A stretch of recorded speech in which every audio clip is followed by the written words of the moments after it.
अस्सलाम वालेकुम। आज का हमारा टॉपिक है एटमॉस्फेयर। अब हमें पता है कि हमारे एनवायरनमेंट में कुछ गैसेस पाई जाती हैं, उन गैसेस के मिक्सचर को एयर कहा जाता है।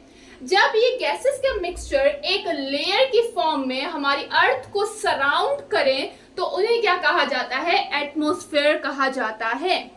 हमारे एटमॉस्फेयर की कंपोजिशन अगर देख ले तो सेम वही जो हमने एयर में पढ़ी थी, दैट इज नाइट्रोजन प्रेजेंट होता है सबसे ज्यादा 78%, oxygen 21%, carbon dioxide 0.04%, argon 1% and other gases and water vapors 0.03 to 0.07%।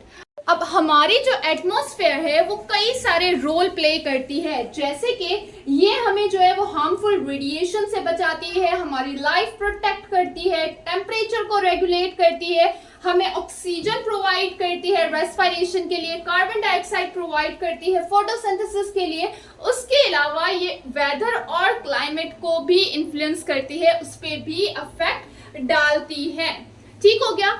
हमारे एटमॉस्फेयर के टॉपिक में जो मेन बात आ जाती है वो ये लेयर्स हैं। हमारा एटमॉस्फेयर 5 लेयर्स में डिवाइडेड है, that is troposphere, stratosphere, mesosphere, thermosphere and exosphere. One by one in layers को डिस्कस कर लेते हैं।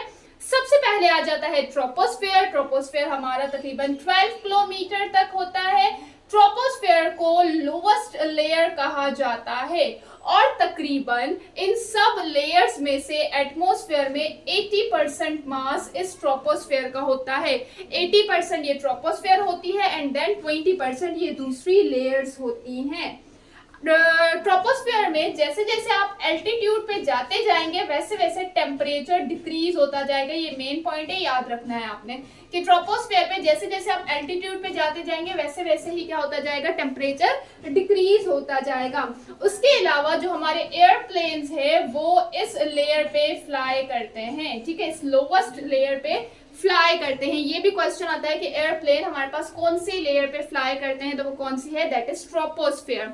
एंड उसके अलावा जो हमारा वेदर क्लाइमेट चेंज है या फिर जैसे क्लाउड्स बनना, प्रेसिपिटेशन, बादल बनना, बारिश आना, तो ये सब भी कौन इन्फ्लुएंस करता है? That is troposphere. ठीक हो गया। देन सेकंड नंबर पे आ जाता है हमारे पास स्ट्रेटोस्फेयर। स्ट्रेटोस्फेयर हमारे पास तकरीबन 12 टू 50 किलोमीटर अबव लेयर है, या फिर कई सारी बुक्स में 50 टू 55 किलोमीटर भी लिखा हुआ है।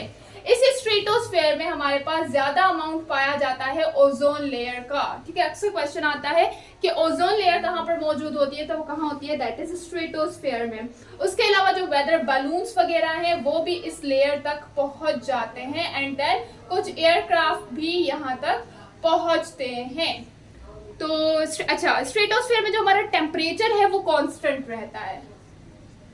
ठीक हो गया, ये बात क्लियर हो गई। उसके बाद हमारी आ जाती है मीजोस्फेयर। ये हमारे पास तकरीबन 50 टू 85 किलोमीटर अबव है। यहाँ पर हमारे मेटेरॉइड्स बर्न होते हैं। मेटेरॉइड्स किसे कहा जाता है? ये खला से, स्पेस से आने वाले कुछ पत्थर होते हैं, मेटल्स होते हैं, ये कहाँ पर बर्न होते हैं? जिन्हें हम शूटिंग स्टार कहते हैं, दैट इज मीजोस्फेयर।